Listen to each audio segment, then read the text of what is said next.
Hello again. So hills, love them or hate them, I suppose. That's often the case. I quite like running up hills and cycling up hills. So talking about runners and cyclists, this is relevant for both runners and cyclists. So if you're one or the other, then don't click away. I had a friend when I lived in Britain who was a pretty good mountain runner, sort of world top 10. She managed to train quite effectively by breaking things down into the components and then training for those components, and then now and again she'd have a trip out, maybe when she had a race or in the early season to do a training camp, and put it all together. So the first thing to bear in mind, like in all things, is to start being specific. So what do you mean by a hill? Are you training for British hills, which tend to be quite short and steep, or are you training for alpine hills, which are long and not necessarily as steep, or they might have steep sections? Or if you're out in a group, are you training to be able to go up hills fast in the middle of a long ride or at the end of a long ride or long run, or things like that. So start to be specific about what you're actually training for, and then you can be specific about how you train for those things. Questions to ask might be, are you training to be able to get up a hill, a really long hill, and that's the sort of main focus? Or are these hills going to be part of an event, an overall event, whereby you've actually got to do a significant amount of work before you get to the hill, and the hill might be quite short. So if, for instance, if you're training to do a fairly hilly road race, you would be working, at 90, 100% of your capability to stay with a bunch, but you'd have done a certain amount of work by the time you get there. So then you've got, it's quite complicated. You've got to work out where your strengths are and where your weaknesses are. But if you're actually done in by the time you get to the bottom of the hill, there's not really a lot of point training your ability to ride up hills. It's really, you've got to train your endurance so that you're fit enough to be in a position to ride hard when you get to the hill, or run hard when you get to the hill. By thinking about it in this way, you can work out whether it's the hills that are the problem that you need to train for, and specifically what type of hills you need to train for. One of the persons I work with, he says he needs to train for British hills because he's doing London, Edinburgh, London, which is obviously a big endurance event.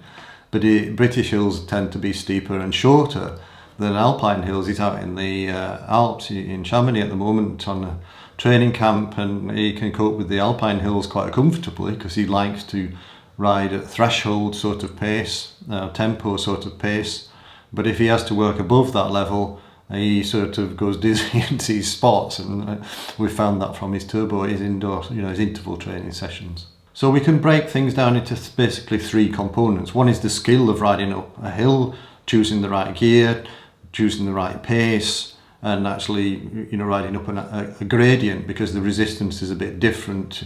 Gravitational resistance is different to wind resistance. It behaves in a different way and it feels a bit different, but it's only a little bit different. And that skill is something that you probably need to do on hills. Most people can find hills to train on, even if they're really short hills, and that's all you need to do to practice what it's like to ride up hills. I coach a couple of guys in Denmark, and even they can find hills, and that's an incredibly flat country. Sometimes you might ride them when you're fresh, sometimes you might ride them at lower cadence, and sometimes you might ride this hill repeatedly to simulate the fatigue that you're going to encounter when you ride up the hills. And that maybe after the 10th or 20th effort, you're starting to feel like it might be on a really long climb. So you can get that sort of headspace, learn the skill on very short hills. And then secondly, how are you, what shape are you in when you actually get to the hill? Are you needing to train your endurance so that when you actually get to the bottom of the hill, you're in reasonably good shape? So that's basically your sort of endurance fitness. Or it might be if you're doing road races, or if you're training for, say, cross-country type events in running or even in mountain biking, then you're going to have a high variability. So you might actually need to train your anaerobic capacity or try and move your FTP up a bit, so that you're not doing yourself as much damage in the run up to the bottom of the hill. If you're doing a bikepacking event, or you're doing an ultra distance running event, then you're going to be working in your training zones 1 and 2 most of the time.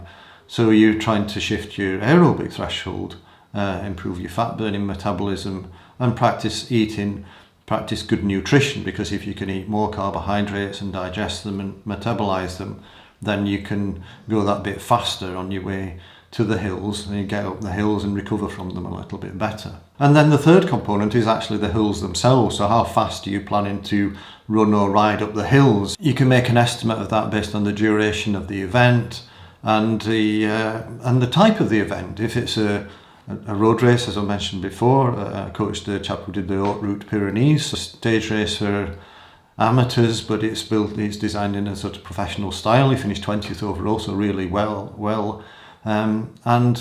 But he would have had to, if you're in the mix, you've got to be working harder than you really would want to on these climbs.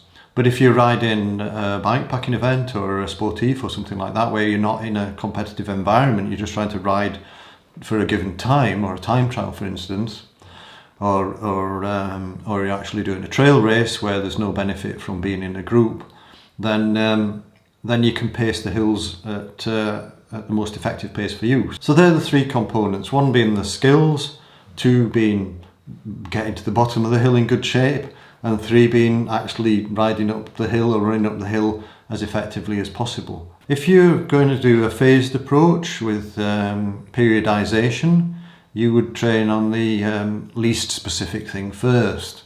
And the thing that takes longest to develop. So the endurance fitness takes longer to develop than higher intensity, sort of VO2 max and and FTP type, anaerobic threshold type fitness. So you would get a good base in if you follow a traditional approach, then start to build in the intensity, and then the skills, because skills are quite quick to develop, and particularly if it's a sort of road event, then there's not a lot of skill involved. It's just a bit of practice and getting used to it. If it's a mountain bike event or a trail race, you may need to practice the skills, and even the descending skills could be important in a rough off-road event. If you are going to be doing technical descents, then it is quite difficult to practice for, because in running you can have a lot of muscle damage, which is very difficult to simulate without actually running downhill. I guess you might be able to do some plyometrics. I mean, you can simulate the skill of it by running through rough ground at speed, but you can't simulate that muscle damage that you get from braking as you're going down the hills.